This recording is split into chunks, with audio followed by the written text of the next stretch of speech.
The clock struck 3 a.m., and I was still carefully altering a customer's clothes so I could deliver the order on time, even though exhaustion and sleepiness had taken over hours ago. Ever since my divorce and moving out with my younger daughter, Cola, staying up until dawn had become part of my life. Every extra dollar I could save meant a little more hope for our future. In the 6 months since the divorce, I had lost more than 20 pounds. It had been another exhausting day.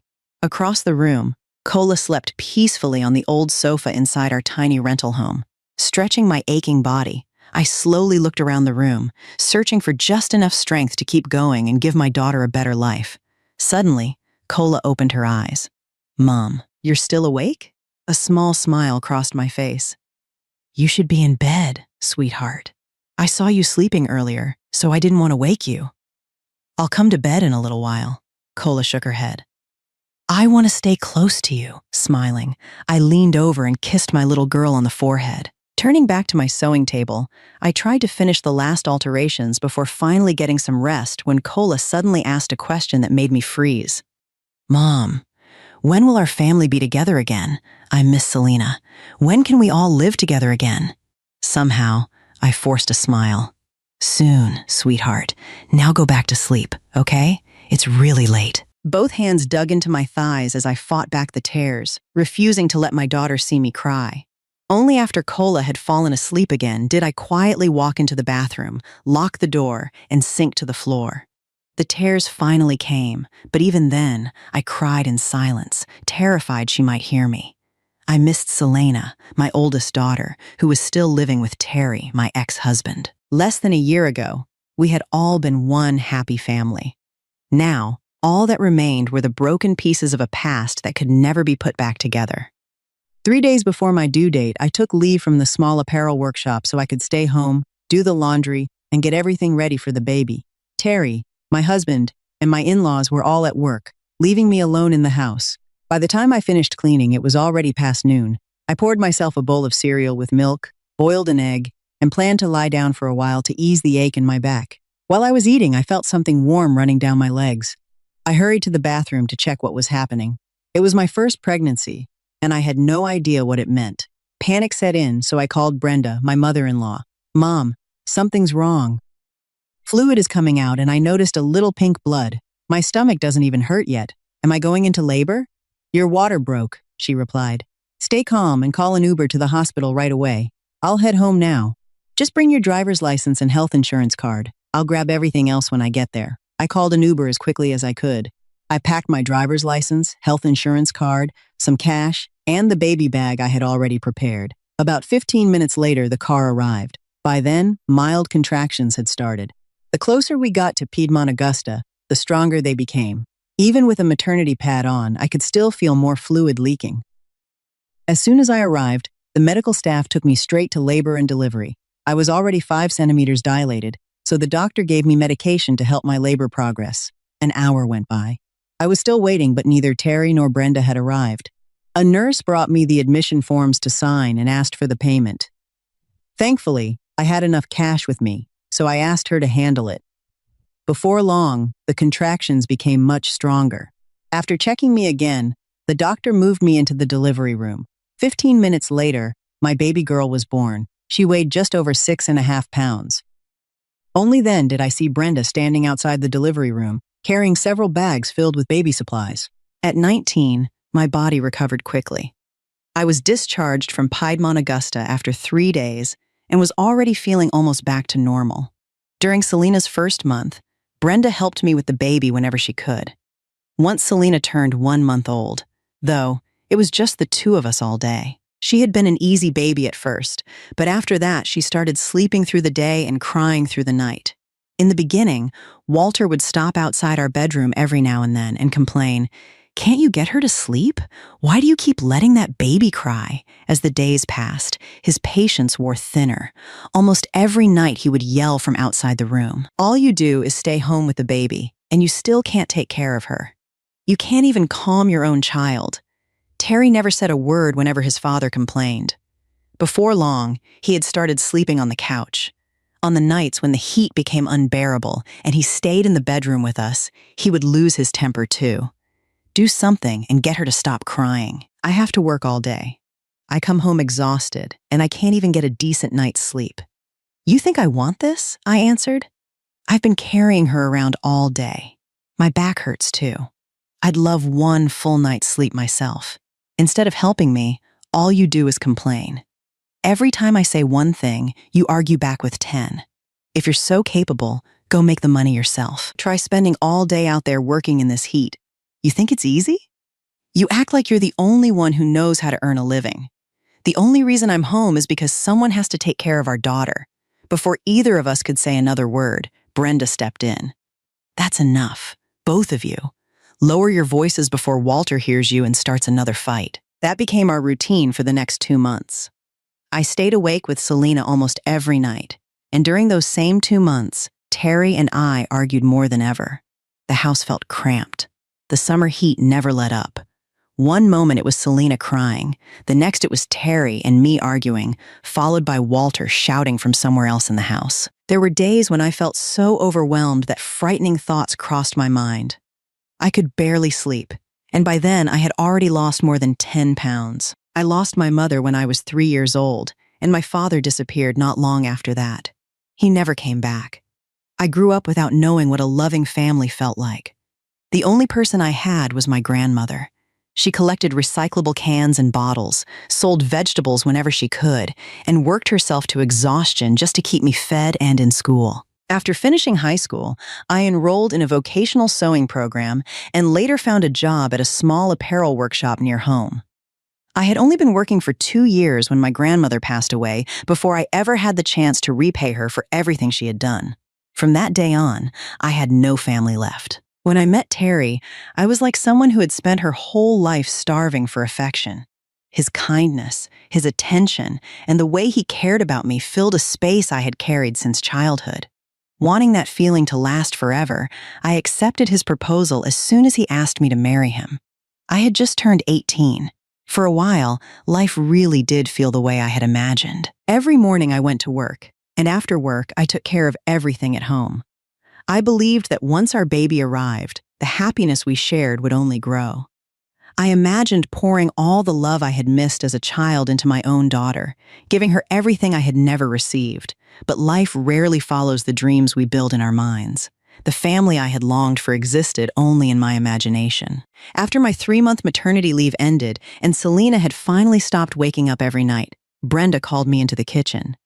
She's stronger now, but since you're still staying home with her, you'll need to take care of the cooking, the laundry, and the rest of the house.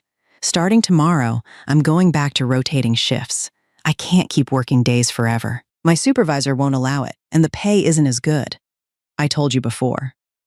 We're still paying off debt, so I can't stay home to watch the baby. The 2 of you will have to figure things out yourselves. Yes, Mom, I replied quietly. I already knew my life would be tied to this house until Selena was old enough for school. That evening, after Terry came home, I said, Mom's going back to shift work tomorrow. Can you give me a little more money each month? What you've been giving me only covers diapers and basic things for Selena and me. If Mom's working again, I'll be buying groceries and cooking for everyone. It won't be enough. I can probably give you another $80 a month, but that's about it. Sales haven't been great lately, and my bonus has practically disappeared.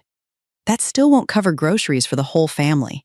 If your dad doesn't like what's on the table, he'll get upset. Then Mom should help out. I can't carry everything by myself. You could ask her. Why don't you use your savings? There isn't much in there. I've been keeping it untouched in case something serious happens. Then figure something out. That's all I can give you. I'll see if Mom can help. Okay, I answered, trying to hide my disappointment. From that day on, I became a full-time stay-at-home mother. I looked after Selena, cleaned the house, cooked every meal, and stretched every dollar Terry gave me as far as I could. Before another month had passed, I'd lost several more pounds. People in the neighborhood kept telling me I needed to eat more if I wanted enough milk for the baby. Some even suggested I should see a doctor because I looked exhausted. That night, I brought it up with Terry, hoping he would understand. Instead, he brushed me off. Every time I come home, all I hear is money, money, money. Can't you give me a break? My manager spends all day pushing us to hit our sales numbers. I come home thinking I'll finally get some peace. First the baby cries, then you start worrying about bills. I don't want this either. Everything costs money now, and I'm home with Selena all day. She'll be starting solid food soon. We have to buy that too. If I can't ask you, who am I supposed to ask? Then use your savings. We promised we'd leave that money alone unless we absolutely had no other choice. Even if we spent it now, it would only last a few months. We still have to find a real solution. If you're so smart, then you figure it out. Before I could answer, Terry slapped me across the face. It was the first time he had ever hit me. At that exact moment, Walter walked past the bedroom. He glanced inside and said, "A woman who talks back deserves it." Then he kept walking. His words hurt more than the slap itself. I sank to the floor and cried. The pain in my cheek faded quickly, but the humiliation stayed. Terry wasn't the kind of man who had once promised me the world, yet he had always been gentle with me. I had been naive enough to believe that love alone could hold a marriage together. We had no financial security, and because I depended on his income while staying home with our daughter, I had become someone he could look down on. After a while, Terry came back into the room. He helped me to my feet and sat me on the bed. "I lost my temper," he said. "Let's think of another way to handle this." I didn't sleep at all that night. I lay awake replaying everything that had happened since Selena was born. For the first time, I thought about my own father. My grandmother had once told me how poor my parents had been. My mother became seriously ill, and my father borrowed money everywhere he could to pay for her treatment.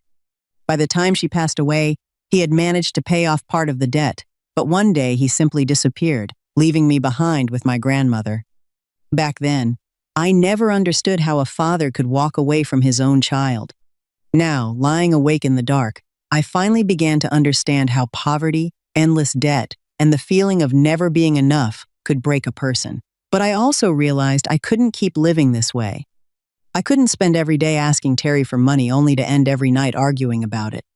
The next morning, after everyone had left for work, I placed Selena in her baby carrier and took an Uber to the apparel workshop where I used to work. After greeting a few former coworkers, I walked over to Cairo. "Nicole, is that really you?" he said with a smile. "You just had a baby. You've lost a lot of weight." "I have. So when are you coming back?" "I'm not sure. I don't have anyone to watch Selena yet." "Then what brings you here today?" "I wanted to ask you something." "What is it? Is it about your maternity insurance?" "No, I already talked to the office about that." "Then, what do you need?" I was hoping if there are any orders that could be done from home. Would you let me take them?" "I have to stay with my daughter for now, but things are pretty tight financially." Cairo thought for a moment before answering. "I'd have to see what kind of orders we have. Some steps can be done at home, others can't. I can handle several different sewing operations. If there's something I don't know, I'll learn." He nodded. "I know you're fast and your work has always been solid. It really depends on the orders. But if I do send work home with you, you'll need your own sewing machine. You can't borrow one from the workshop." "That's fine," I answered without hesitation. "If something comes up, I'd really appreciate the opportunity." "All right. Head home for now. If we have the right orders, I'll give you a call." On the way home, I stopped by a grocery store, but my mind stayed on one thing, the sewing machine. Buying one would be a huge expense. There was no point asking Terry for the money, and I hated the thought of dipping into the savings I'd worked so hard to protect. Still, if I stayed home taking care of Selena without earning anything, I'd be counting every dollar for years to come. That evening, I told Terry about Cairo's offer. "I'm thinking about taking sewing work home and doing it while Selena naps. I talked to Cairo today. He said he'll send work if the right orders come in." "What are you going to sew with?" he asked. "Did he let you bring one of the workshop's machines home?" "No," he said. "I'd have to use my own." "Then borrow the money and buy one.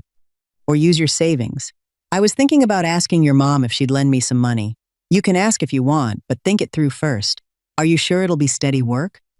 I wouldn't want you spending all that money just to sit around later with no orders. Even if it isn't easy, I have to try. Selena is getting bigger every day. Diapers, formula, food. Everything costs money.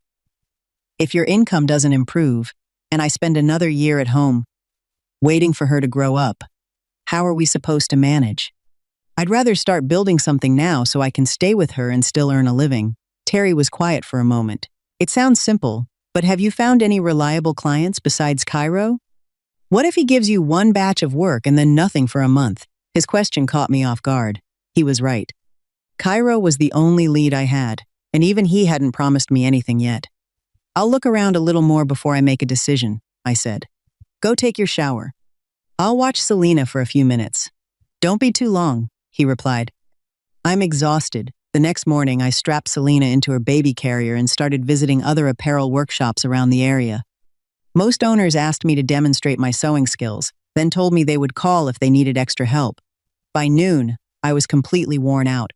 Selena had been in the carrier for hours and had started crying, so I gave up and headed home. The whole morning had led nowhere. Just as I reached the house, Brenda pulled into the driveway. Where have the two of you been all morning? She asked. That poor baby should have been resting instead of being out in this heat. I had to take care of something, I answered. Come inside first, she said. I'll park the car. I laid Selena on the bed, and she immediately stretched out, kicking her little legs with relief before rolling happily across the mattress. Brenda walked in a moment later and asked, So where did you go? I told her about visiting different workshops and trying to find sewing work I could do from home. She listened quietly before saying, Why didn't you tell me sooner? My coworker has a daughter named Zuri. She sometimes looks for people to sew from home. Let me call and ask. She picked up her phone immediately. After Selena had fallen asleep, Brenda ended the call and turned to me. Zuri says she regularly needs people to sew from home, but you'll need your own sewing machine. You'll also have to be sure you can finish the work on time. She doesn't want problems with her customers. Can I meet her tomorrow? I asked. I'd like to hear the details. Of course. I hesitated for a moment before speaking again. Mom, there's something else. I want to buy a sewing machine, but I don't have enough money. I still have some savings, but I don't want to spend them. Could I borrow a few $100s from you? Brenda smiled faintly. I'd lend it to you if I had it. Most of my paycheck goes toward a rotating savings group every month, and I already took an advance before to help pay off debt. I don't have extra cash right now, but I'll see if I can borrow some for you. I just can't promise when they'll ask for it back. If you could help me borrow enough for the machine, I think I could repay it in 2 or 3 months. All right. I'll ask tomorrow. For the first time in months, I felt as if a door had finally opened. The next morning, Brenda gave me Zuri's phone number. We agreed to meet at her workshop at 9. I left home early with Selena because I wasn't familiar with the area. We arrived ahead of time, so I waited at a small coffee shop nearby until it was almost 9. Zuri and I talked for a long time. We clicked almost immediately, especially since we both knew the sewing business so well, and by the end of the meeting, she agreed to send me sewing work on a regular basis as soon as I had my own machine. I thanked her over and over again before heading home with a smile I hadn't worn in a long time. That evening, I shared the good news with everyone. Terry interrupted before I had even finished. So, do you already have the money to buy the sewing machine? Once I have steady work, buying the machine is only a matter of time. Brenda looked at him and said, She's trying to earn money. You should encourage her instead of tearing her down. Terry shrugged. I'm just being realistic, Brenda continued. I'll borrow the money for the machine, but whoever lends it to me only wants to wait 2 months. Whether the business works out or not, we'll have to pay it back by then. Thank you, Mom, I said. Turning to Terry, I added, Please say yes. Fine, he replied, but you're the one responsible for paying it back. And no matter how busy you get, Selena still comes first. I know. The very next day, Terry came home with a bundle of lumber and spent the afternoon building a crib for Selena. As I watched him carefully sand each piece of wood before putting it together, I let myself believe that things were finally about to change.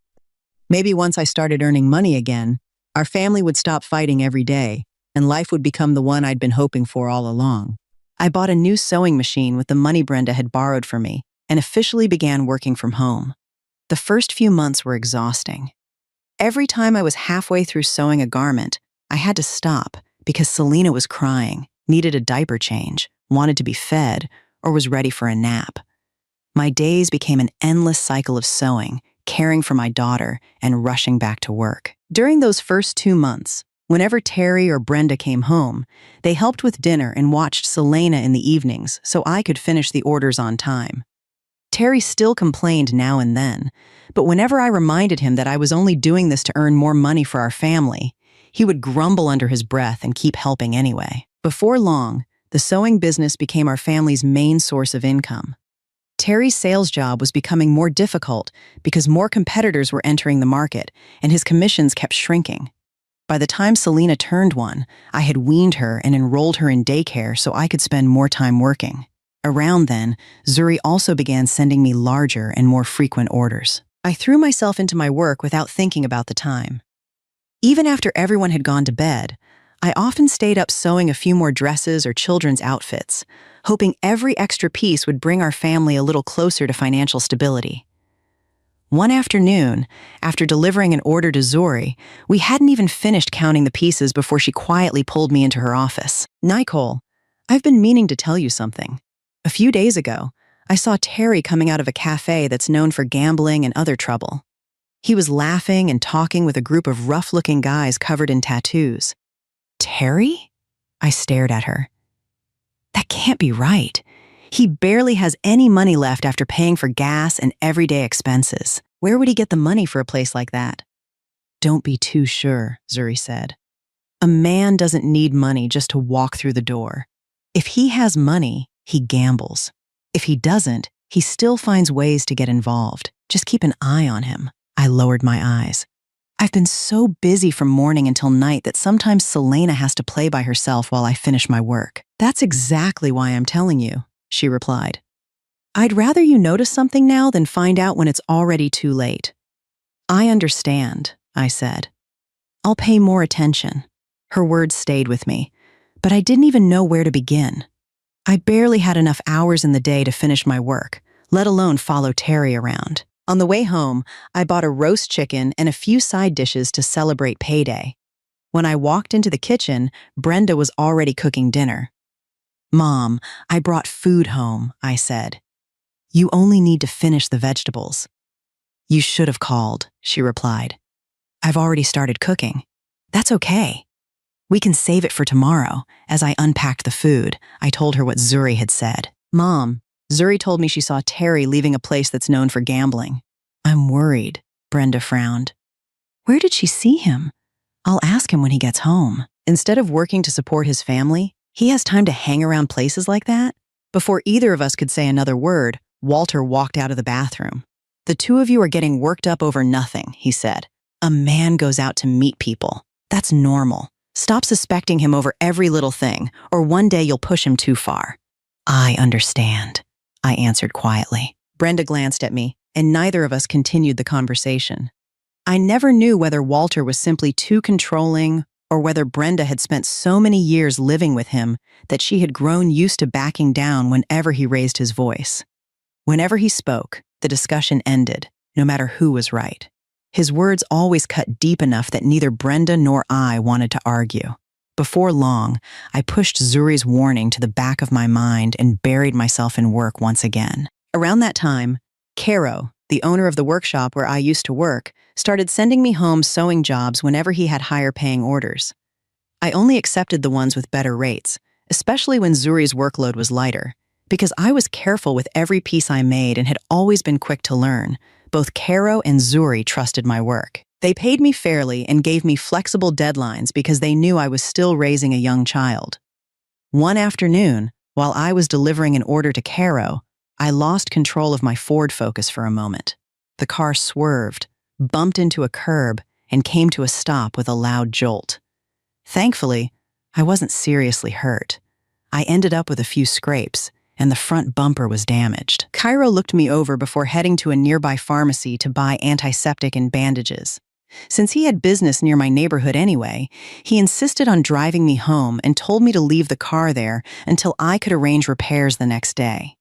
He had just dropped me off outside the house and was saying goodbye when Terry pulled into the driveway much faster than usual. His face tightened the moment he saw us. "Where's your car?" he demanded. "And why are you riding home with another man?" "That's Caro," I answered. "He's the owner of the workshop that sends me sewing orders. My car was damaged, so he gave me a ride home. Nobody's that kind for no reason. If your car broke down, you should have figured it out yourself instead of getting a ride from another guy." "Let's go inside before we talk," I said. "You're making a scene out here." "Why should I care who hears me?" His voice only grew louder. "What's gotten into you?" I asked. "I had an accident. My car needs repairs. Brenda's working the evening shift today, so no one could pick up Selena." "Why are you home so early anyway?" Only then did Terry's expression soften. "You had an accident? Are you hurt?" I unlocked the front door and walked inside without answering. Terry hurried after me and caught my arm. "I'm talking to you. Why won't you answer?" I pulled my arm back. "Can't you see I'm limping? My hands are scraped up too." "Instead of asking what happened, you started accusing me the second you got here." Terry didn't argue again. "Go get some rest," he said quietly. "I'll pick up Selena." I went straight to the bedroom. The pain from the impact was beginning to settle into my body, and every step hurt more than the last. I fell asleep almost as soon as I lay down. When I woke up, the smell of dinner drifted in from the kitchen. My body felt warm, and I had chills at the same time. It was already 7 o'clock. I slowly walked out of the bedroom and found Walter feeding Selena while Terry finished setting the table. "You're awake," Terry said. "Go take a shower, then come eat. I bought medicine for your scrapes. They could get infected if you don't clean them properly." "Dad isn't home yet?" I asked. "He's probably having dinner with his friends again. Don't worry about him. Go get cleaned up while the food's still hot." I reached for Selena, but Terry stopped me. "You're hurt. Let me take care of her. Finish your shower first. She'll come play with me after she eats." What I had thought was a minor accident left me sore for 3 full days. I had to put all my sewing work on hold. Since Selena was born, those were the first 3 days I hadn't worked at all. Since Selena was born, those 3 days were the only time I had completely stopped working. Before that, even when she had a fever, was teething, or refused to leave my arms, I always found a way to finish at least a little sewing.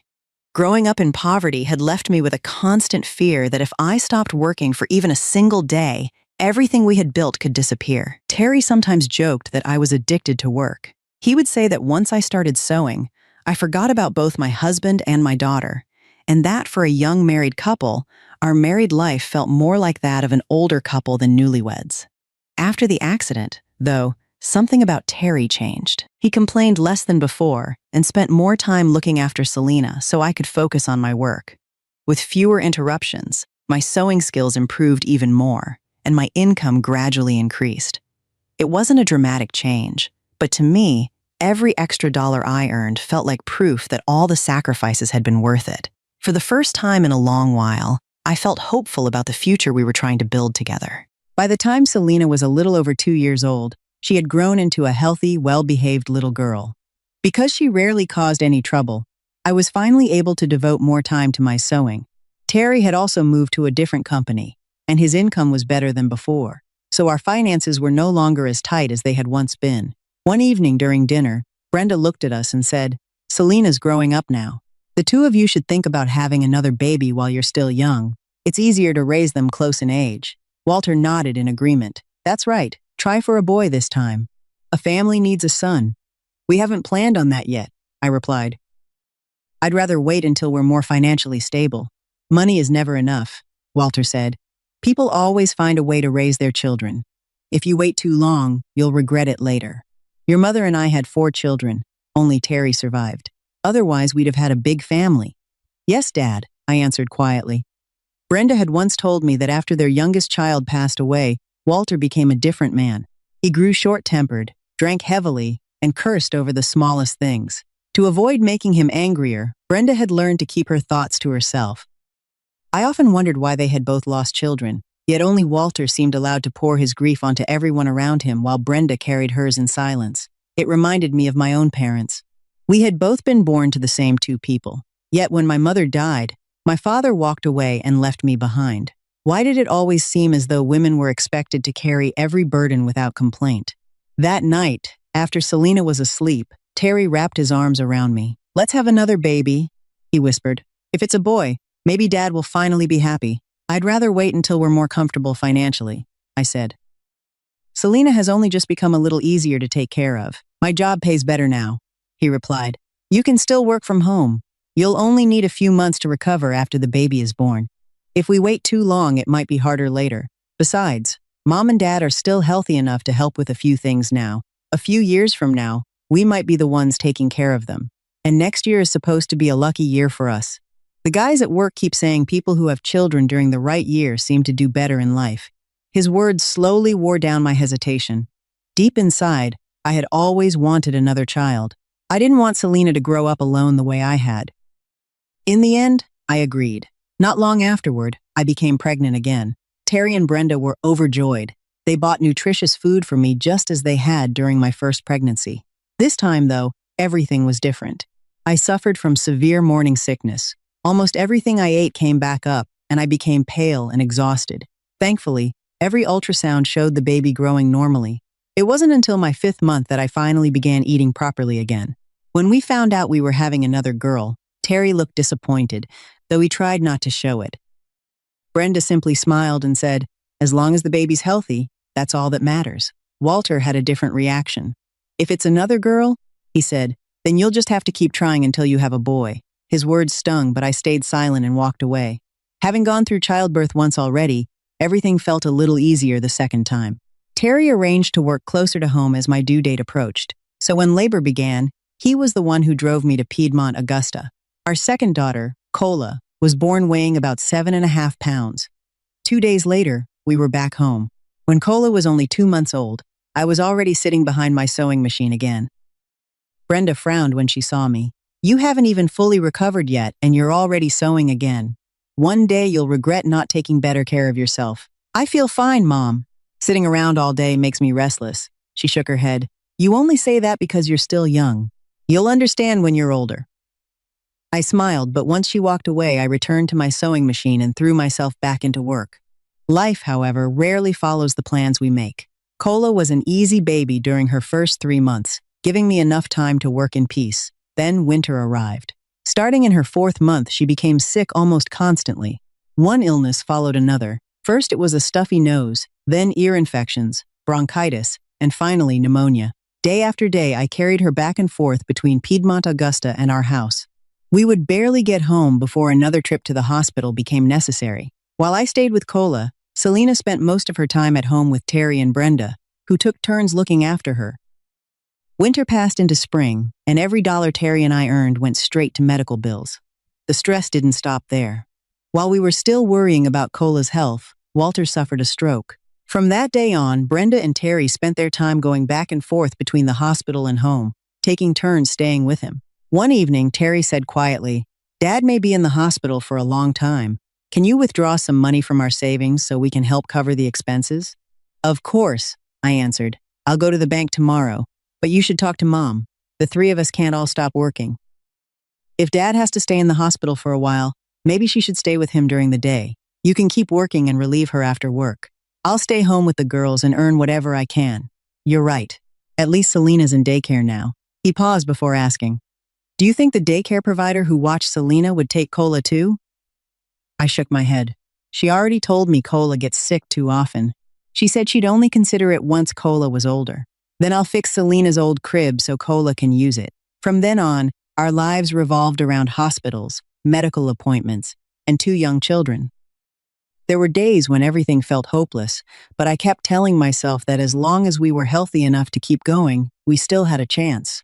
Even after draining our savings and borrowing money wherever we could, Walter never recovered. He passed away after spending several months in the hospital. Once the funeral was over, our lives settled into a different routine, working as hard as we could to pay off the new debts we had accumulated. Brenda left her old job and found work as a custodian. The hours were longer, and many of her shifts were at night. After Walter died, Terry became much quieter than before. He also started coming home later and later. Most evenings, I was the one caring for both girls by myself, and exhaustion became part of my daily life. One afternoon, when I delivered another batch of finished garments, Zuri looked at me with concern. "Nicole, you look exhausted. Are the girls keeping you up at night?" "I'm doing the same amount of work as always," I replied with a tired smile. "It's just harder now that I'm taking care of 2 children." "You really are something," she said. "Most people would have waited before having a second baby. Sometimes I wish I had," I admitted. "Things would have been easier." "You've had a rough few years," Zuri said. "Your father-in-law got sick. You've been raising 2 little girls, and you've still managed to keep working. What else can I do?" I smiled faintly. Maybe this is just the life I was meant to have. Zuri shook her head. I don't believe that. We can't choose where we come from, but we can choose what we do next. Kola started daycare last month, I said. Otherwise, I never could have finished all these orders for you. You push yourself too hard, she replied. You have a husband. Let him carry more of the load. I can't just sit back and expect him to do everything. We have to get through this together. Zuri smiled and pointed toward another stack of garments. Your embroidery pieces are over there. I saved them for you. Have someone help load everything into your car. Thanks, Zuri. I walked into the next room where another employee helped carry the boxes outside. As we were loading them into my Ford Focus, I looked up and caught a glimpse of Terry riding past on the opposite side of the street. I called his name, but he never looked my way. After saying goodbye to everyone, I drove home slowly because the boxes were so heavy. While I was stopped at a red light, I noticed Terry's car parked outside a cafe with large advertisements featuring women in revealing outfits. Zuri's warning from months earlier suddenly came rushing back. Why is Terry here? Shouldn't he be at work? I stared at the building until the cars behind me started honking. The traffic light had already turned green. I drove on, but the question stayed with me all the way home, and for the first time in months, I couldn't shake the feeling that something wasn't right. That evening, after Terry came home, I found myself paying closer attention to him than usual. I wanted an answer to the question that had been bothering me all afternoon, but nothing about him seemed different.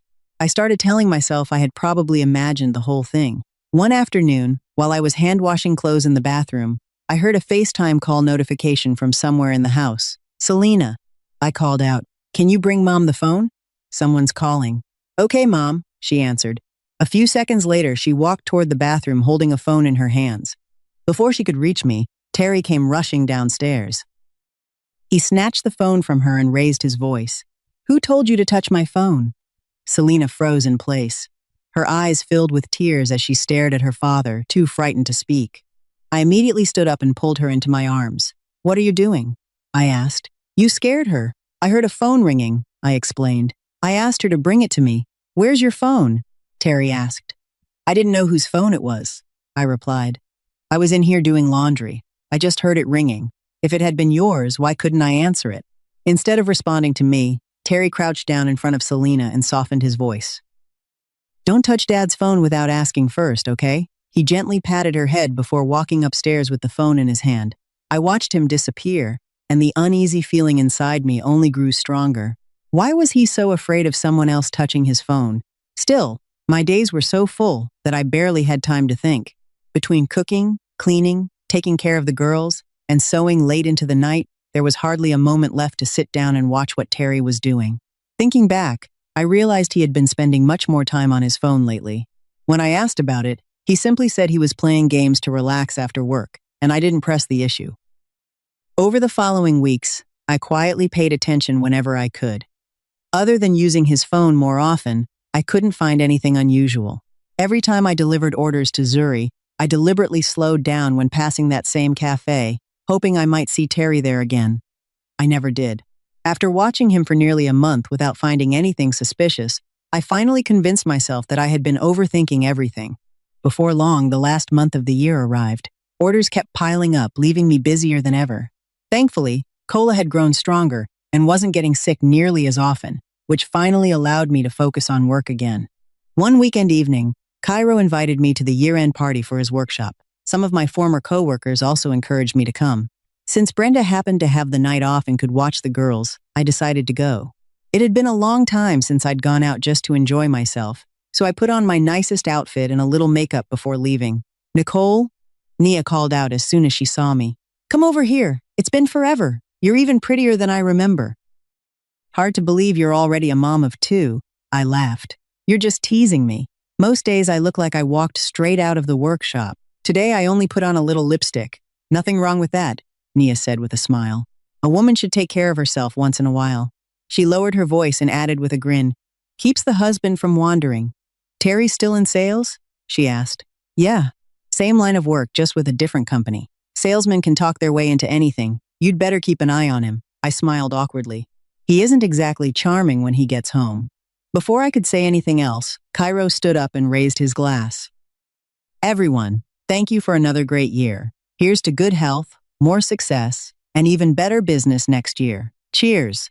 The room filled with laughter as everyone clinked glasses. We ate, talked, and shared stories until around 9 o'clock. One by one, most of the women started heading home. I stayed behind because Nia and I hadn't seen each other in so long. We were still catching up when Cairo walked over holding a soft drink. "Nicole, have one with me," he said. "Here's to another year of working together. I should be thanking you," I replied. "You've kept sending work my way. You don't have to drink alcohol," he said. "Whatever you've got is fine." We clinked our glasses. Cairo emptied his drink, then pulled up a chair beside Nia and me. "You know," he said with a smile, "you two have been with me longer than almost anyone. It's been, what, 8 years? That long already?" Nia laughed. Cairo pointed at me. "When I first opened the workshop, I could barely find enough workers. I took a chance on hiring someone with almost no experience, and now look at you." I couldn't help smiling. I'm the lucky one. If you hadn't given me that chance, I wouldn't have the work I do today. We continued talking about the early days at the workshop, laughing over old memories. Then, in the middle of the conversation, I sensed someone standing beside me. I turned around and saw Terry. "What are you still doing here this late?" Terry demanded. "You said you were going to a company party, but you've been sitting here laughing with another man." "Why are you here?" I asked, startled. "This is my former workplace. That's Cairo, the owner of the workshop, and this is Nia. I've told you about them before. He's just your former boss. Do you really need to sit here laughing and chatting with him like this?" "Terry," Nia said, "Nicole was actually about to leave. I kept her here because we hadn't seen each other in a long time. Terry didn't even look at her. This is between me and my wife. Stay out of it." Cairo's expression changed immediately. "Watch your attitude," he said. "She's only trying to explain." Terry took a step toward him. "What does this have to do with you?" Before I could react, Cairo shoved Terry hard in the chest. Terry stumbled back, then charged at him. "You think you're tough?" The two men crashed into each other. They traded several punches before the others rushed over and pulled them apart. "Stop it!" I cried. "Please, both of you, stop!" It took several people to separate them. I grabbed my purse and pulled Terry toward the exit. Even then, he kept struggling to break free. "Let me go! If I don't teach him a lesson tonight, I'm not done with him! Please!" I begged. "Just take me home." I didn't dare ride my own car because Terry was still furious, and I wasn't sure what he might do. Even after we got into the car, he didn't stop. "You said you'd only be there for a little while.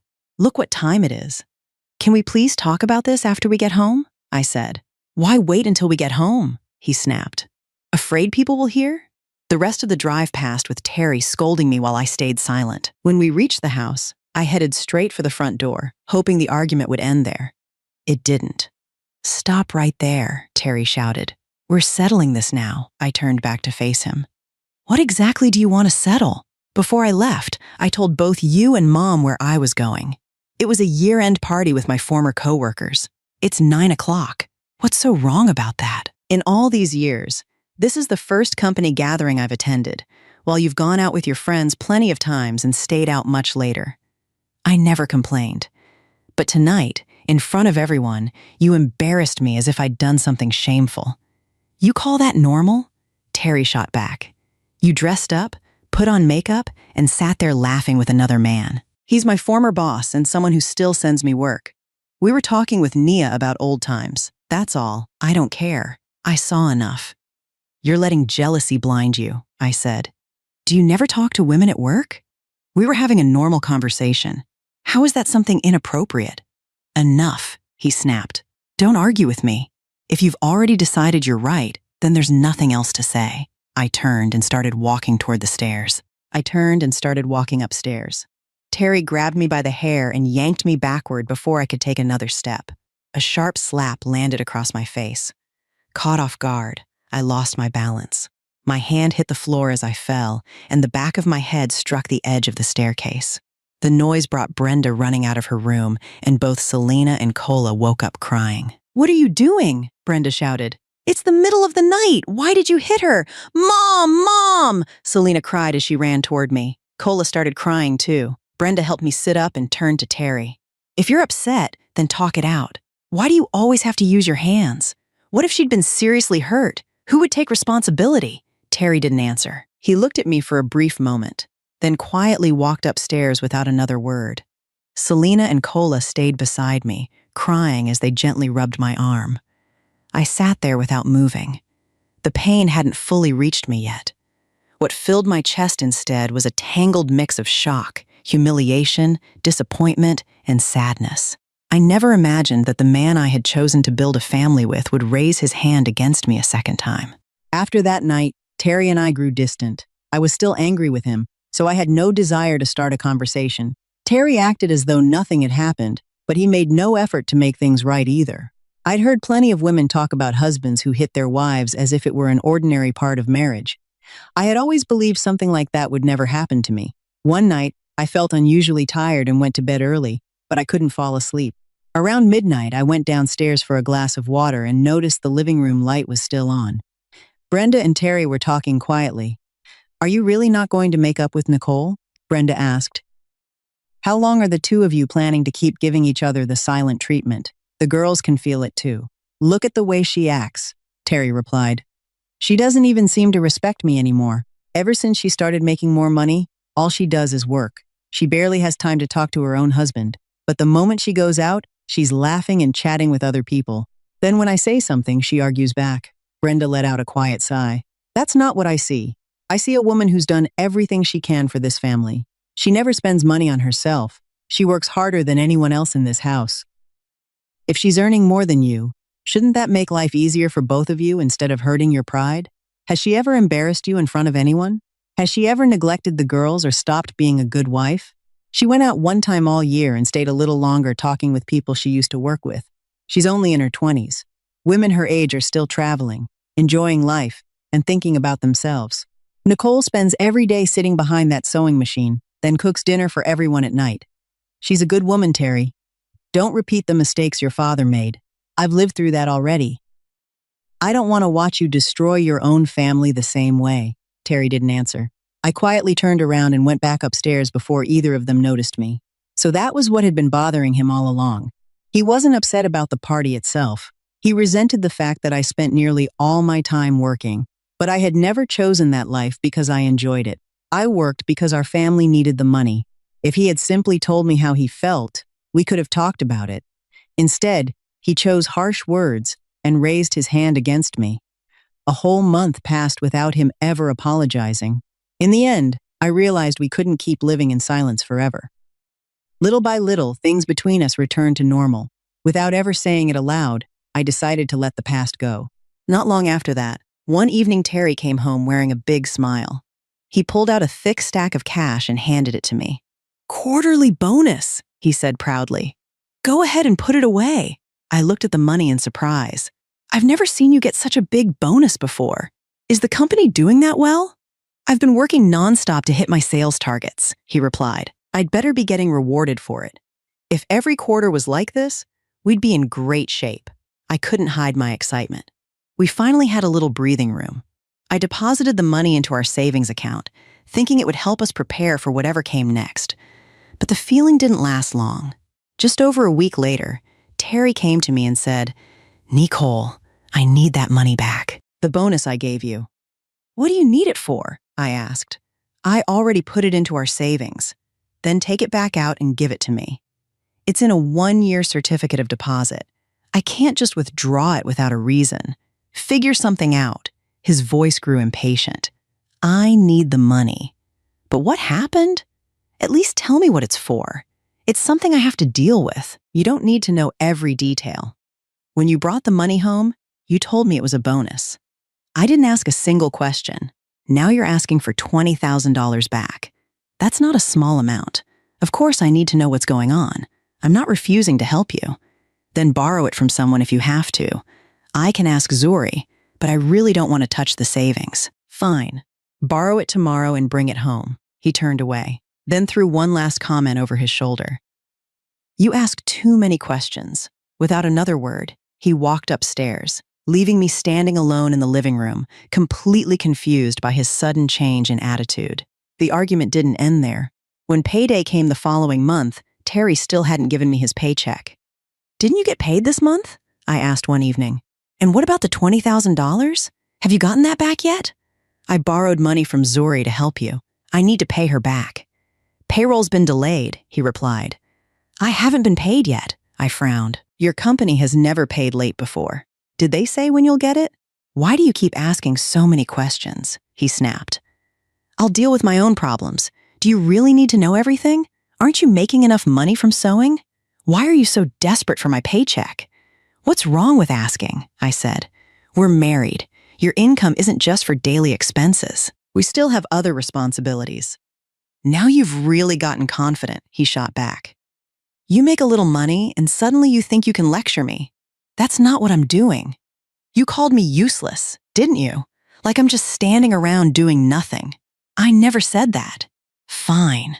Then don't expect another dollar from me. Why do you always twist my words? I asked. Every time we argue, you change the subject instead of answering a simple question. Can't we just talk like normal people? Don't raise your voice at me. Then stop turning everything into a fight. Just then, Selena came running downstairs. She wrapped her arms around Terry's leg and cried, Dad, please don't hit Mom. Hearing those words made my heart sink. She was only a little girl, yet the first thing she thought about when we argued was that I might be hurt again. Terry looked down at her. Instead of calming her, he shook her off. You too? He shouted. You're always taking your mother's side. Have you ever seen me hit her? Selena stumbled backward, frightened. She ran straight into my arms, trembling. I looked up and saw Cola standing on the staircase. Tears filled her eyes, but she didn't dare make a sound. Terry grabbed a nearby chair and slammed it into my sewing machine. The loud crash echoed through the house. Then he turned and stormed upstairs. Selena buried her face against me, crying. A second later, Cola ran down the stairs and threw herself into my arms as well. The three of us held each other and cried together. I couldn't understand how our family had ended up like this. Had I really done something so wrong? Was earning more money than my husband a mistake? Was working day and night so my family could live a better life something I should be ashamed of? While I was wiping the girls' tears, Brenda came home from work. The moment she walked through the front door and saw us, she rushed over. What happened? Why are my girls crying? Selena and Cola broke down all over again. I told Brenda everything. She listened quietly before placing a hand on my shoulder. Let me talk to him tomorrow, she said softly. For now, take the girls upstairs and let them rest. Something must be weighing on his mind. Don't ask him about money for the next few days. I'll find the right time to speak with him. I was grateful that Brenda had always treated me with kindness. She had little education, but she understood people better than most. Whenever Terry and I argued, she was usually the one who tried to calm things down. Ever since Walter passed away, she'd worked long hours as a custodian just to keep the family afloat. I knew how hard she was trying, and I never blamed her for any of this. That night, after putting Selena and Cola to bed, I locked the bedroom door from the inside. Usually Terry slept in the room that had once belonged to Walter because my room was already crowded with the girls. Tonight, though, I didn't want anyone disturbing us. Once the girls were asleep, I lay awake remembering the days when Terry and I had first met. He hadn't been a remarkable man. He was quiet, hardworking, and genuinely cared about me. That was why I married him, even before I truly understood what love meant. I had known his family wasn't well off, but that had never mattered to me. After growing up without a real home, simply having a family to belong to felt like enough. Because I'd spent my childhood worrying about survival, I had always believed that if I worked hard enough, I could overcome anything. That belief had carried me through every difficult day. But now I wasn't so sure anymore. Why couldn't Terry see things the same way? Why did he resent having a wife who worked so hard for our family? As those questions circled through my mind, tears quietly rolled down my face. I no longer knew whether I had chosen the wrong husband or whether I simply didn't know how to be the wife he wanted. The next morning, after dropping Selena and Cola off, I brought a repair technician home to look at my sewing machine. He spent nearly an hour working on it before shaking his head. I'll have to take it back to the shop, he said. It'll probably take 2 or 3 days to fix. I nodded quietly. For someone who had always buried herself in work, losing my sewing machine felt like losing the one thing that kept my mind from wandering. After he loaded the machine into his truck and drove away, I started cleaning the house from top to bottom. Since Terry had been sleeping in Walter's old room, I decided to clean that room too. I opened the windows to let in some fresh air, then pulled an old cabinet away from the wall. As I moved it, a stack of papers slipped onto the floor. I quickly bent down to gather everything, worried I might scatter something important. While sorting through the papers, one document caught my attention. It was a handwritten loan agreement. I froze. The paper read, I, Terry, borrowed $2,000 from. The agreement stated that the full amount, along with interest, had to be repaid within 1 month. The daily interest alone was staggering. My heart began pounding as I checked the date. Today was May 16. There were only 4 days left before the loan was due. I sat down on the floor and searched through the rest of the papers. Most were business cards from different places around town. Then I found one from the same cafe where I had seen Terry's car parked weeks earlier. My thoughts became a tangled mess. I hurriedly put everything back where I had found it, then grabbed my phone and called Zuri. Since I had started working from home, she had become the closest friend I had. We met at a small coffee shop near my house and chose a quiet table in the corner. The moment she saw me, she frowned. Nicole, what's wrong? You look like you've seen a ghost. Without saying a word, I slid the loan agreement across the table. Nicole, my fee, my B. She picked it up, read it, and her eyes widened. Oh my God, Terry borrowed from a loan shark? I don't know, I whispered. I found it while cleaning the house. He never told me. Zuri lowered her voice. If this is a loan shark, the interest will keep growing every single day. It can get out of control fast. Tears filled my eyes. What am I supposed to do? First, you need to find out the truth, she said firmly. Is this the only loan, or are there others? And why did he borrow the money in the first place? Gambling? Sports betting? Something else? You can't solve anything until you know exactly what you're dealing with. I don't even know where to start. Stay calm, Zuri replied. And don't try to handle this alone. Tell Brenda. The two of you will have a better chance of getting through this together than if you keep carrying everything by yourself. I nodded absent-mindedly.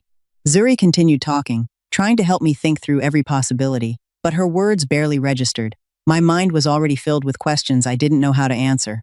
That evening, after dinner, while the house was unusually quiet, I sent Selena and Cola upstairs before asking Brenda to sit down with me in the living room. Terry was already there. I placed the loan agreement on the coffee table. I found this while cleaning Walter's room this morning, I said. Terry's face changed instantly. He snatched the paper out of my hand and snapped, Why were you going through my things? Before I could answer, Brenda spoke up. Watch the way you talk to your wife. She found the paper while cleaning. There's nothing wrong with that. Now tell me why you borrowed this money. It's nothing, Terry replied. Just business. Business? I looked at him in disbelief. You've always worked a regular sales job. What business are you talking about? You never discussed any of this with me. If I'm trying to make more money, do I have to report every little thing? If you're borrowing money like this, then yes, I answered. We're husband and wife. You should have talked to me first. Brenda picked up the loan agreement and read it carefully. Her hands began to shake. Daily interest? She whispered. Terry, are you trying to kill me? Your father spent years paying off debt, and now you're getting involved with loan sharks too? Is this house ever going to know peace? Mom, stop making such a big deal out of it. How can I not? Brenda's voice broke. We've barely managed to keep this house after everything we've been through. Do you want to lose it too? I looked at Terry. If you started some kind of business, tell us. If you made a mistake, we'll figure out a way to solve it together. But you can't hide something like this from your family. Brenda nodded. She's right. Even if you made a bad decision, nobody's saying it's too late to fix it, but gambling and easy money never end well. If that's what's happening, stop now before it gets worse. Terry looked at both of us, his jaw tightening. So even you think I'm gambling? He asked Brenda. In your eyes, I'm nothing but a loser? I'm asking because I'm worried about you, she replied softly. Then think whatever you want. Terry pushed back his chair. I'm done explaining myself. He walked out of the house, slamming the front door behind him. Terry didn't come home that night. Brenda and I stayed awake, calling him over and over, but every call went unanswered. Neither of us slept. From that day on, our marriage seemed to reach a dead end. Terry left for work earlier than before and came home later almost every night. Sometimes he didn't come home at all. I tried everything I could think of. I sent gentle messages, begged him to talk to me, cried, got angry, and even demanded an explanation. None of it made any difference. It was as if every word I sent disappeared into silence. He rarely replied, and when he did, his messages were short and cold. Even Brenda couldn't get through to him anymore. She talked to him whenever she had the chance, but he never seemed willing to listen. Day after day, the distance between us grew wider. We were still living under the same roof, but it no longer felt like we were living the same life. I kept telling myself that no marriage could stay broken forever. Sooner or later, one of us would have to face the truth and decide what came next. 2 days later, while I was making dinner, Terry walked into the kitchen and stopped beside me. "Let's forget about what happened the other day," he said. "Give me another month or two. I'll work harder, increase my sales, and pay off that debt. The two of us can clear it together in a few months." I kept stirring the pot before answering. "I want to believe you, but you still haven't told me where that money went. The more you hide from me, the more worried I become." "I already told you," he replied. "This is something I have to handle myself. You don't need to dig any deeper. I'm not taking a single dollar from you, so stop worrying. Once the investment starts making money, I'll explain everything." "Fine," I said quietly. "I won't ask anymore. Just don't borrow any more money, and find a way to pay off what you already owe before those people come looking for you again." "I know," Terry muttered. "I've already told you to let it go. Why do you keep bringing it up?" I was about to argue, but the girls started crying in the other room over a toy. I swallowed my frustration and went to them instead. For a while, our arguments about money finally settled down. I kept hoping Terry was telling the truth. More than anything, I wanted his investment to succeed so our family could have some peace again. But the money I had borrowed from Zuri was due in another 2 weeks, and I had no idea where I would find the money to repay her. The next time I delivered an order, Zuri pulled me aside. "So?" she asked. "Did you ever find out why Terry borrowed that money?" I shook my head. "Every time I bring it up, he changes the subject or gets angry." "And you just let it go?" she asked, clearly frustrated. "What else am I supposed to do?" "You need to get to the bottom of this, Nicole. No husband who's making a legitimate investment keeps everything hidden from his wife." "Maybe he thinks I wouldn't understand anyway," I said. "I don't know anything about investing," Zuri sighed. "You're far too trusting. The only person you can truly rely on is yourself. Remember that." Before I could answer, she changed the subject. "I just got a new order. The pay is excellent, but the deadline is tight. Can you handle it?" "I can," she laughed. "You didn't even ask how much work there is. If the pay is good, I'll make it work." "That's exactly what I expected you to say," she smiled. "Go collect payment for your last order first, then come back and look over the new one. If you're willing to take it, I'll have the embroidery shop deliver the materials." "Thank you, Zuri." As I turned to leave, I hesitated. "About the money I borrowed from you, could I pay you back in installments? When I get paid for this order, I'll give you half first, then the rest after the next one." "You're using it to help Terry again, aren't you?" she asked. "Not exactly. The money's still there. I just locked it into a certificate of deposit, so I don't want to withdraw it early." "Whatever works best for you," she said. "Now go get your payment before more people show up." The new order was so urgent that I slept only 3 or 4 hours a night. Some nights my eyelids felt so heavy I could barely keep them open. I drank cup after cup of coffee just to stay awake and finish on time. Whenever Brenda wasn't working the night shift, she let Selena and Cola sleep in her room so I could keep sewing without interruptions. Thanks to her, I only needed another 2 days to finish the entire order. I hadn't received a paycheck from Terry in 2 months because he kept saying he was using every dollar to pay off the $50,000 debt. That only made me work harder so I could finish the order, repay Zuri, and keep our family afloat. That afternoon, I was home alone, which only made me sleepier in the silence. I searched the kitchen for coffee, but realized I'd run out. I grabbed my jacket and headed for the front door, planning to buy another can from the convenience store down the street. The moment I opened the door, I found 3 heavily tattooed men standing outside. "Are you looking for someone?" I asked cautiously. "Is this Terry's house?" One of them asked. "The guy who works in sales?" "Yes, he's my husband." "Good. Then tell him we'd like our money back. He'd better stop hiding from us." My heart skipped a beat. "What money?" "Since when does he owe you? Go ask your husband." The man pulled a photocopy of a loan agreement from his pocket and shoved it into my hands. "We'll be back tomorrow. Make sure he's here. We don't like wasting trips." Without another word, The three of them climbed into their car and sped away. I locked the front door the second they disappeared from sight. My hands were shaking as I looked at the paper. It was the same $50,000 loan, but now it showed 3 months of unpaid interest. The balance had grown even larger. My mind went blank. If Terry has been keeping his paycheck, where did all that money go? I grabbed my phone and called him. He ignored the first 4 calls. He finally answered on the 5th. "What?" he said impatiently. "Terry, come home right now." "Why? Can't you just say it over the phone?" "No, you need to come home. It's important." About 40 minutes later, he walked through the front door looking annoyed. What couldn't wait? Without saying a word, I handed him the loan agreement. "Why did those men come here demanding money?" "You told me you were taking care of this. You said you'd been keeping your paycheck so you could pay off the debt." "Keep your voice down," he snapped. "Do you want the whole neighborhood to hear? I'm supposed to stay quiet?" I shot back. "You're the one who let loan sharks come to our house. Do you think the neighbors didn't notice? If we'd paid them before they came, none of this would have happened. You make it sound so easy. Where are we supposed to find that kind of money? The interest keeps growing every day. If your investment isn't working, then pull your money out and pay them back. You think I can just take it out whenever I want?" he replied. 2. And don't pretend that money in your savings account belongs only to you. I've been handing over my paycheck every month too. Are you serious? I stared at him. That money was supposed to protect this family. It was for the girls, for emergencies, for the future. Money can always be earned again. Withdraw it now and pay the debt. I'm not doing that. You need to get your investment back. So you'd rather let those people come here? He shouted. Do you know what they're capable of? The girls are still in daycare. Your mother-in-law works night shifts. Aren't you worried? I slowly sank to the floor, staring at the man standing in front of me. Was this really Terry?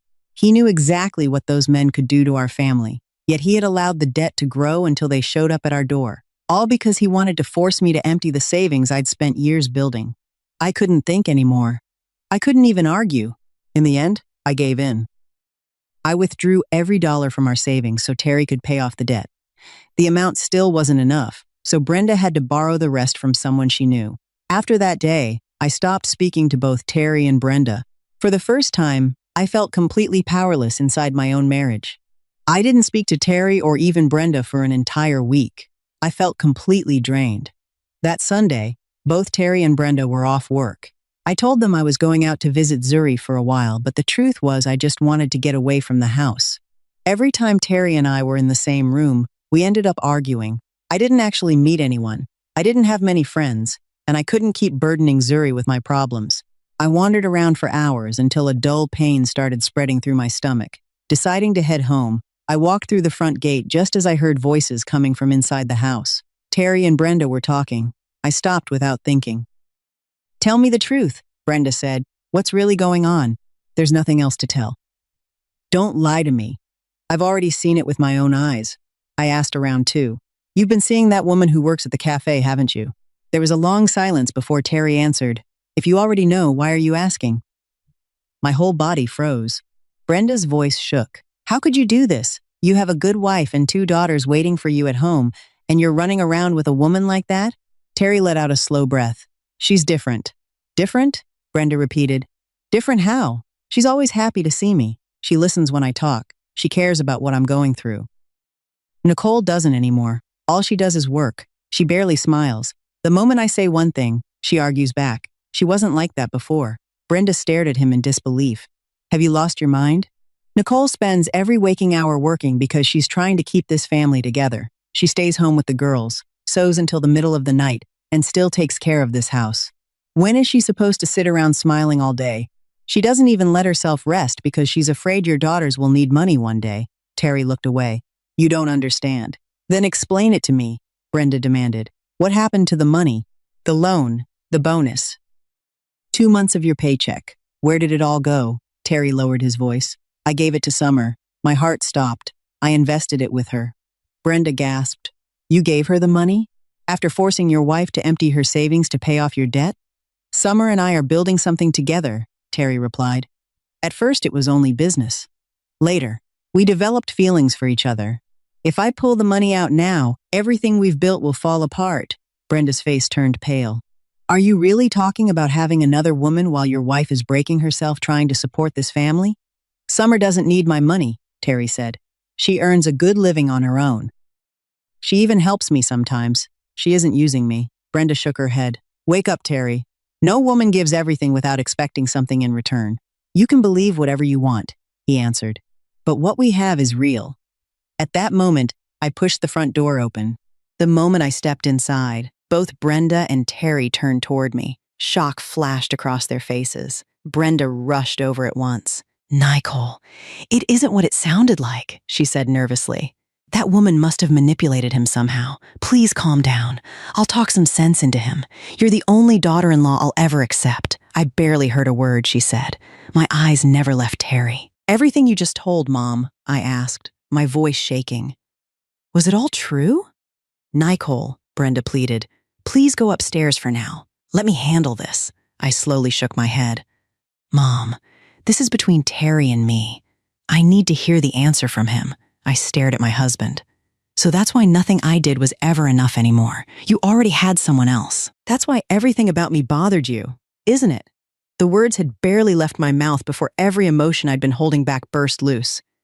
You liar, I cried. You ruined our family. How could you do this to us? I pounded my fists against his chest again and again, sobbing so hard I could barely breathe. Terry grabbed both of my wrists and held them still. Enough, he shouted. Now that you know, let's talk like adults. Stop acting like you've lost your mind. Talk? I screamed. You want me to stay calm after everything you've done? What else is there to talk about? Before I could say another word, Terry slapped me across the face. The force sent me stumbling backward. I stared at him in disbelief, one hand covering my burning cheek. Brenda gasped. Terry, she shouted. What's wrong with you? Rage took over. I lunged at him, clawing at his arms and trying to hit him back. It made no difference. He shoved me away with one hard push. I lost my balance and fell onto the floor, curling up where I landed. Brenda rushed over and wrapped her arms around me before I could get back to my feet. Stop, she cried. Both of you, stop right now. She turned to Terry with tears in her eyes. Terry, I'm begging you. You're the one who's in the wrong. How can you keep hitting her like this? My face throbbed, but I barely felt the pain. I wanted to get up. I wanted to keep fighting. I wanted him to answer for everything he had done. Brenda held me tighter. Nicole, please, she whispered through her tears. Think about Selena and Cola. They still need their mother. Don't do this. The moment she said the girls' names, all the strength I had been forcing myself to hold on to disappeared. It felt as though something inside me had finally snapped. I collapsed into Brenda's arms and broke down, crying harder than I ever had before. I locked myself in my room for 2 straight days. I ignored the sound of Brenda knocking on the door. I ignored Selena and Cola crying outside, calling for their mom. I ignored the constant calls from Zuri, reminding me about the orders I still hadn't delivered. I cried until I had no tears left, slept whenever exhaustion took over, then lay awake thinking about everything that had happened. After 2 days, I walked downstairs and waited for Terry to come home. We need to talk, I said. Go ahead. I want a divorce. Terry looked at me for a moment before replying, Have you really thought this through? If we divorce, you're the one leaving this house. It belongs to my parents. And you're not taking a penny with you. The girls stay here. I don't want your money, I answered, but I have to raise one of my daughters. Cola is only 3 years old. Even the court would consider her age. Besides, you and Brenda both work. Who's going to take care of her? My voice shook as I spoke. I had never imagined Terry would fight me for custody of the girls. We'll talk about the girls later, he said. I'll think about it. If you've already chosen another woman and want to be with her, then a divorce gives you that freedom. But if you refuse to let me raise one of my daughters, I won't agree to the divorce. Don't threaten me. I'm not threatening you. I'm asking you to think about what your future will really look like. Are you sure that woman wants to stay the other woman forever? Terry didn't answer. I continued quietly. Cola gets sick easily. Taking care of her isn't easy. Brenda isn't young anymore. She can't stay up all night with a sick child. Every word felt like a knife twisting in my chest because my thoughts kept returning to Selena. If Cola came with me, who would comfort Selena? Who would hold her when she cried? But I had no other choice. I never expected Terry to fight me for custody, and in my anger, I had asked for a divorce without thinking that far ahead. After a long silence, Terry finally agreed. When I told Brenda, She begged me to reconsider, but my decision had already been made. Selena cried herself to sleep almost every night after I told her. She barely ate and wandered around the house in silence no matter how much I tried to comfort her. Kola looked sad too, but she was still too young to understand what was happening. While we were filing for divorce, Zuri and Nia helped me search for a place to live. I spent an entire week visiting one rental after another. My biggest priority was finding a place close to both a school and Piedmont Augusta so it would be easier to take care of Kola if she got sick. Most of the houses in those neighborhoods were either too expensive or too small for me to keep sewing from home. Eventually, I found an old one-story house tucked away at the end of a narrow street. It was worn down and needed repairs, but the location was right, the rent was affordable, and there was enough space for both living and working. I signed the lease and repaired as much of it as I could with my own hands. Before the divorce was finalized, Kola and I moved into our new home. The day we left, Brenda cried until her eyes were red. Selena clung to me, sobbing so hard I thought my heart would break. I forced myself to swallow my own tears because I knew someone had to stay strong. I was only 25 years old. As a little girl, I had been abandoned by one man. As an adult, I was the one walking away from another. It was time for me to grow up. Our new life began quietly, but the first few nights were the hardest. I couldn't sleep. Every 3 or 4 days, I drove to Terry's house and asked if I could bring Selena home to spend time with her little sister. Those days became the happiest moments of our week. The three of us ate together, laughed together, and tried to make up for the time we'd lost. Then, when it was time for Selena to leave, all three of us cried until our eyes were red. I knew we couldn't keep living like that. None of us would ever be able to move forward while constantly counting the days until our next visit. On top of that, Selena had become noticeably thinner. She missed me, she missed Kola, and with no one making sure she ate on time, she looked weaker every time I saw her. One weekend, while giving Selena a bath at my house, I noticed several long bruises across her back. My heart sank. "Selena, what happened?" I asked gently. "Does it hurt?" The moment I touched the bruises, she burst into tears. "Summer and Dad hit me," she sobbed. "Your dad?" I asked, stunned. "Why?" Through her tears, Selena told me what had happened.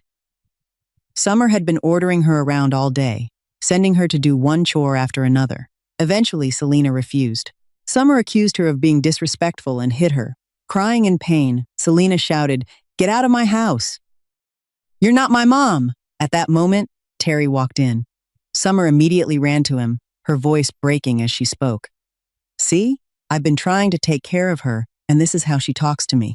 Even your own daughter wants me out of the house. How am I supposed to live here?" Terry turned to Selena. "How dare you talk to her like that? Then send me back to Mom," Selena cried. "I don't want her here."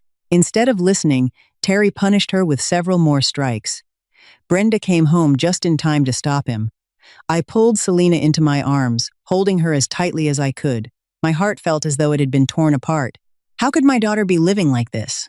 What was I supposed to do? Early the next morning, I asked Terry to meet me. "When I picked Selena up yesterday, I saw bruises all over her back," I said. "How could you hit her that hard? She's your daughter." Terry's face remained cold. "How I raise my daughter is my business. Worry about yourself and Kola." "I know she's living with you," I replied, trying to stay calm. "But she's still just a child. If you need to discipline her, at least don't hurt her like that. And Summer isn't her mother. What gives her the right to hit my daughter? Were you even there?" Terry shot back. "Do you know what Selena said? Kids lie when they want sympathy." His words stopped me cold. Suddenly, I was afraid. If Terry questioned Selena about telling me the truth, she would be the one to suffer. My voice softened immediately. "If she does something wrong, then teach her. Just please go easy on her. She's only a little girl." "No, she's already lost so much weight. If she gets sick, everyone will suffer." "I know," he said flatly. "If that's all, I'm leaving."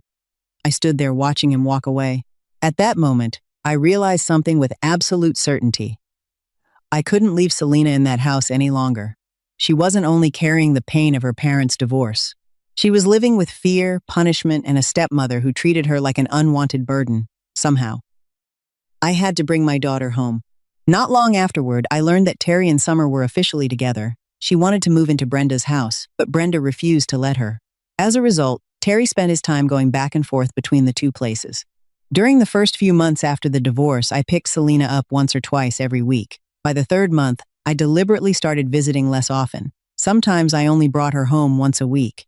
There were even weeks when I didn't pick her up at all. It wasn't because I missed her any less. Every day without Selena felt incomplete.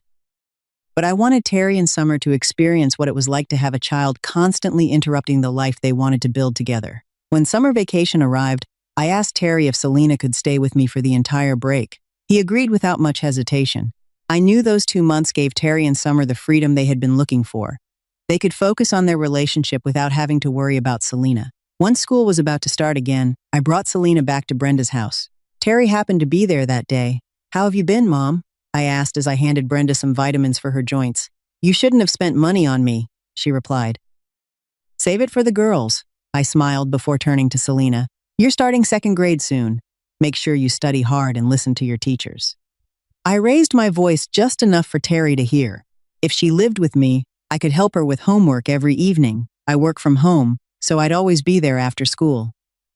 Brenda let out a quiet sigh. Terry's hardly ever home these days, and my eyesight isn't what it used to be. I can't really help her with schoolwork anymore. "That's exactly why I've been thinking about it," I replied. "If Selena stayed with me, the girls would have each other, and you wouldn't have to carry so much by yourself." Terry could work without worrying about who's watching her. From then on, every time I visited, I gently brought up the same idea. I never argued or pressured anyone. I simply wanted both Brenda and Terry to see the practical side of letting Selena stay with me. Little by little, things began to change. Instead of spending only weekends at my house, Selena sometimes stayed for an entire week before going back to Brenda's. Every now and then, Terry suddenly remembered that he still had legal custody and asked for her to return. I forced myself to smile, packed her things, hugged her tightly, and reminded her to behave before sending her back. Then everything changed again. Summer became pregnant. Everyone on Terry's side seemed excited about the baby, but the pregnancy was difficult. She was ordered to stay home and rest. Before long, Selena became an inconvenience they no longer wanted to deal with. Without anyone ever saying it outright, she gradually started staying with me full-time. On paper, Terry still had legal custody of our daughter, but none of that mattered anymore. The only thing that mattered was waking up every morning with both of my girls under the same roof again. When Selena finally came home to live with Cola and me, I felt happier than I could put into words. My only focus now was raising my daughters and building a better life for the 3 of us. As I devoted myself to sewing, I started receiving more difficult orders that required greater skill. The income was enough to cover all of our expenses, and I even managed to put a little money aside each month. Around that time, Selena had grown old enough to use the internet for school, and through her eye discovered a whole new world. With an internet connection, endless knowledge suddenly became available to me. I spent every spare moment studying the work of fashion designers from around the world and admiring the craftsmanship behind beautifully made garments. Whenever I wasn't busy sewing orders for Zuri or Caro, I taught myself new techniques and experimented on my own. I began buying fabric, hand-embroidering patterns, and making fabric flowers to decorate dresses I designed for Selena and Cola to wear to school. The response surprised me. Their teachers, classmates, and even other parents kept asking where those outfits came from. Before long, people started placing orders with me, and little by little, those custom designs grew into something that belonged entirely to me. One weekend, I met Zuri at a park while Selena and Cola played nearby. We sat under the shade with cold lemonade in our hands. "The clothes you've been designing are becoming really popular," Zuri said. "Everyone loves them, and your prices are only a fraction of what the big brands charge." "Do you really think so?" I asked. "You should create your own brand." I stared at her. "My own brand? Why not? Have some confidence. Every famous fashion label started with someone's creativity. You have talent. You have ideas. That's where every great brand begins." "But I don't have a company or a factory," Zuri laughed. "Nobody starts with a huge business. Every giant tree begins as a tiny seed. If you never take the first step, you'll never reach the second one. Besides, if your designs become well-known one day and you don't protect your name, other people will copy your work." I nodded slowly. "I wouldn't even know where to begin." "There's plenty of information online," she said, "but I'll also ask around. I know a few people who can point you in the right direction." "Thank you," I said with a smile. "If I ever become a designer, you'll lose your best seamstress," Zuri laughed. "Maybe I will, But people aren't meant to stay in the same place forever. Watching you grow is better than keeping you sewing for me forever." We both laughed. Looking back, I realized how fortunate I had been. Every time life knocked me down, Zuri somehow appeared to help me back up. She wasn't just a business partner anymore. She had become the older sister I never had. With her guidance, I completed the paperwork and officially registered my own clothing brand. I spent days thinking about the perfect name. In the end, I chose Esk, using the initials of Selena and Kola, the two people who gave my life purpose.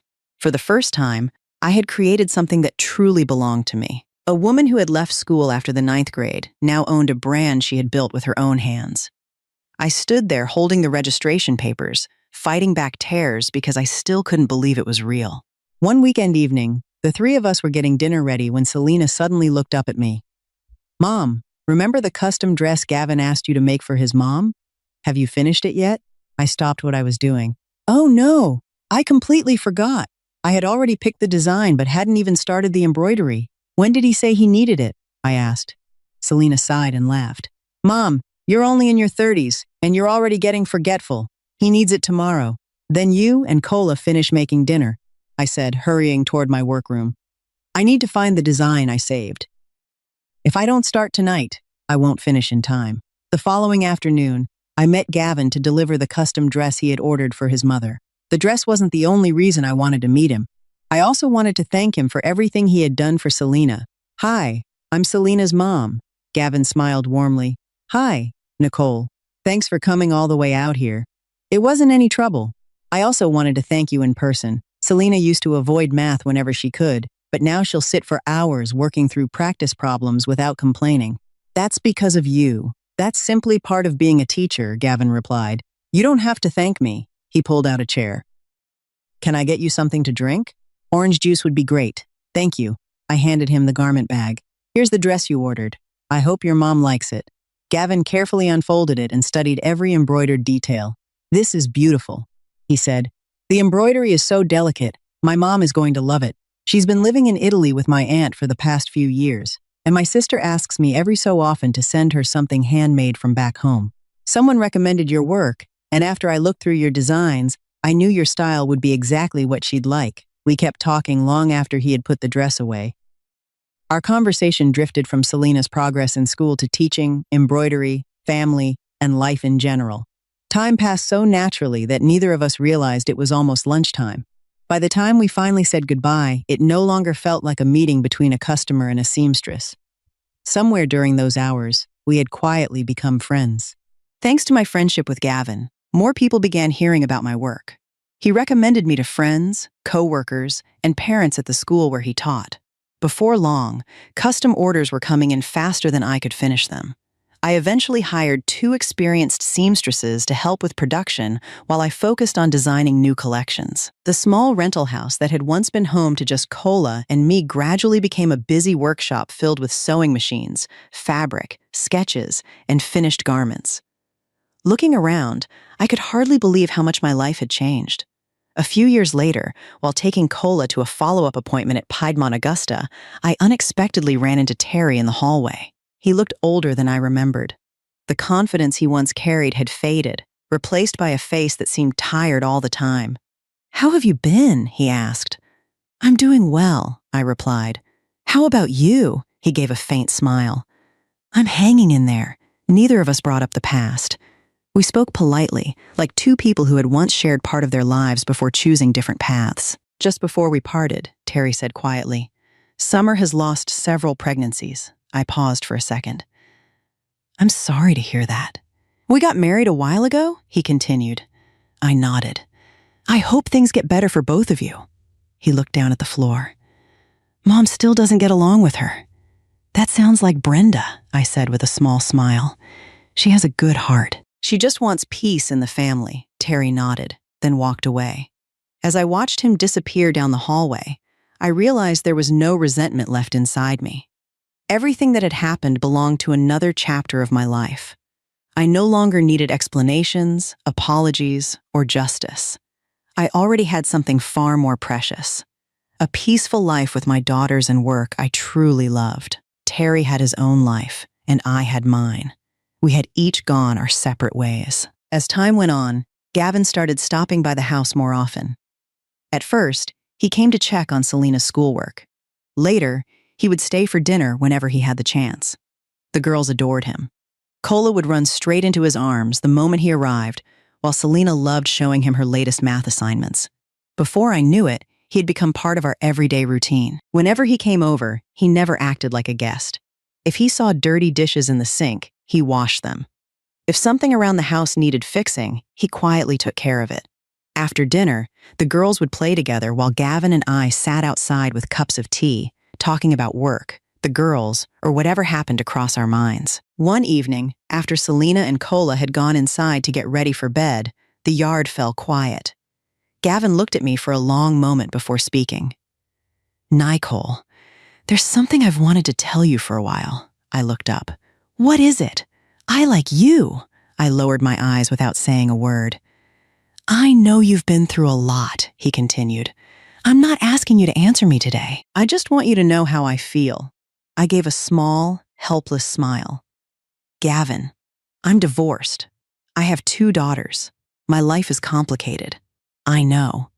You deserve someone who's never been married, someone without all this baggage." Gavin shook his head. "That's not how I see you." I stayed quiet. He continued, "My marriage ended years ago, too. My ex-wife and I realized we wanted completely different lives. We separated peacefully, and we never had children together. I've lived alone ever since." I looked at him in surprise. He smiled gently. "So don't tell me you aren't worthy of being loved. We've both been through painful chapters. That doesn't mean we don't deserve another chance." I let out a slow breath. "I'm still not ready." "Then I won't rush you." Gavin stood up with a smile. "I'll wait until you are." Looking into his eyes, I could see he meant every word. I still couldn't give him the answer he hoped for, but I was grateful that he was willing to respect my decision and wait. After Gavin left that evening, Selena walked into the kitchen with a grin on her face. Kola followed right behind her. "Mom," Selena said, trying to sound serious, "I think Gavin really likes you." Kola nodded enthusiastically. "I like him too! Can he come over again tomorrow?" I couldn't help laughing. "You two spend more time thinking about Gavin than your homework." Selena wrapped her arms around mine. "Mom, he's nice. He treats us so well. He even fixes things around the house and never complains. And he makes the best pancakes," Kola added. "They're better than yours." "Really?" I asked, pretending to be offended. Kola giggled and hid behind her sister. After the girls went to bed, I sat alone in the living room, replaying everything Gavin had said. Part of me wanted to believe life could still surprise me with something good. But another part refused to forget the years I'd spent trying to hold together a marriage that had fallen apart. I wasn't afraid of raising 2 daughters on my own. I'd already proven I could do that. What frightened me was trusting someone again. A few days later, I met Zuri to deliver a batch of finished orders. She studied my face for a moment before smiling. "Something's different." "What do you mean? You're smiling more than you used to," I laughed. "Am I? Is it because of Gavin?" I shook my head. "He's a good man, but I'm not thinking about another relationship." Zuri folded her arms. "Nicole, how long are you going to keep punishing yourself for Terry's mistakes?" "I'm not punishing myself." "Then what are you doing?" she asked gently. "You're afraid of getting hurt again." I stayed quiet. She already knew the answer. "Not every man is Terry," she continued. "You've rebuilt your career. You've raised your daughters. You've survived everything life threw at you. Maybe it's time to let yourself be happy too." I smiled, but I didn't answer. There were still walls around my heart that I didn't know how to tear down. Before long, we changed the subject and went back to talking about work. Once again, my busy days swept me forward, leaving very little time to think about anything else. By the time Selena reached 8th grade and Kola was in elementary school, weekend outings had become a tradition for all of us. Whenever Gavin had a free Saturday, he'd take us to a nearby lake, a state park, or somewhere quiet outside the city. The girls loved those trips. They'd spend hours collecting rocks, chasing butterflies, roasting marshmallows, or seeing who could catch the biggest fish. Watching their laughter fill the air made the years of hardship feel farther away. One afternoon, while Selena and Kola were standing along the shore with their fishing rods, Gavin and I sat beneath a large oak tree overlooking the lake. After a long silence, he spoke. "Nicole, I've been waiting a long time." I smiled. I know, and I don't mind waiting longer if you still need time. I looked across the water before answering. You shouldn't keep waiting for me.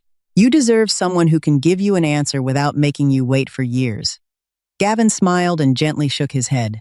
I'm not looking for just anyone. I'm waiting for the woman I want to spend the rest of my life with. What if I never become that person? I asked. Then I'll accept it, he replied. But I don't believe that's how your story ends. I turned to him. Why are you so certain? Because I can see the difference in you, he said. When you look at Selena and Cola now, I don't see someone trapped by the past anymore. I see a mother who's learning how to enjoy life again. You just haven't realized it yet. His words stayed with me. Neither of us spoke after that.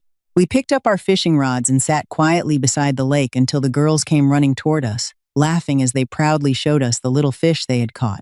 Gavin laughed with them, then reached over and gently brushed a loose strand of hair away from my face. This time, I didn't step back. I simply smiled. For the first time in many years, when I looked ahead, I could finally see a future waiting for me. Two people who once shared a marriage can still greet each other like old friends. There are even moments when they can sit down and talk about their children, despite all the pain the ex-husband once caused his former wife.